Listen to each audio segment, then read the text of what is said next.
Thank you, Madam Deputy Speaker.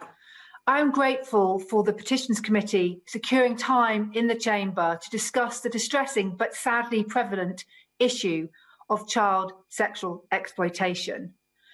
And I'm grateful for the work that my right honourable friend, the Home Secretary, along with her ministerial team, have been doing in this area.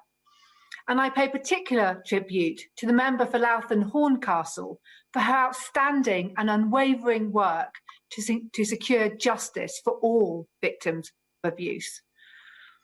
I understand law enforcement capacity and capability is being strengthened and investment made to increase our ability to stop child sexual abuse. I'm grateful that the government has published a national strategy to protect children from all forms of child sexual abuse and published a paper on the characteristics of group-based child sexual exploitation. Madam Deputy Speaker, child exploitation is complex and convoluted. I am concerned that currently there is no provision in legislation to recognise the power imbalance that exists between a child and an adult targeting a child for abuse and exploitation, up until the point that a child is either a victim of sexual abuse or involved in a crime. The lack of recognition of coercive and controlling behaviour in relation to a child prevents successful prosecutions for sexual offences, as well as for modern slavery offences. While the abuse happens on a persistent and continual basis, prosecutions often focus on separate counts of offences, requiring a child to remember the details of all of these, rather than the abuse as a whole. In sexual abuse cases, teenagers aged 16 and 17 need to prove that sexual activity was not consensual.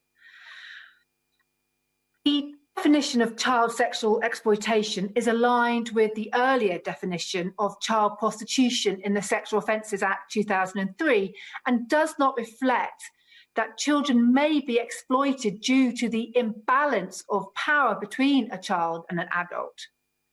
Available tools such as sexual risk orders or modern slavery and trafficking risk orders require criminal level evidence of proof.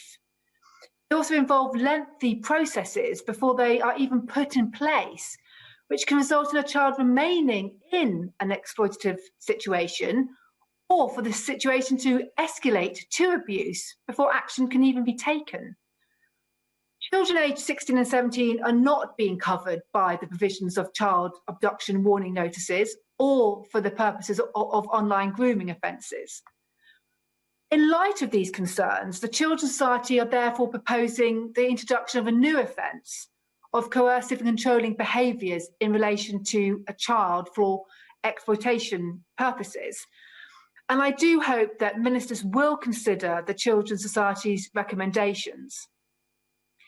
Madam Deputy Speaker, the sexual exploitation of a child is abhorrent and a serious crime.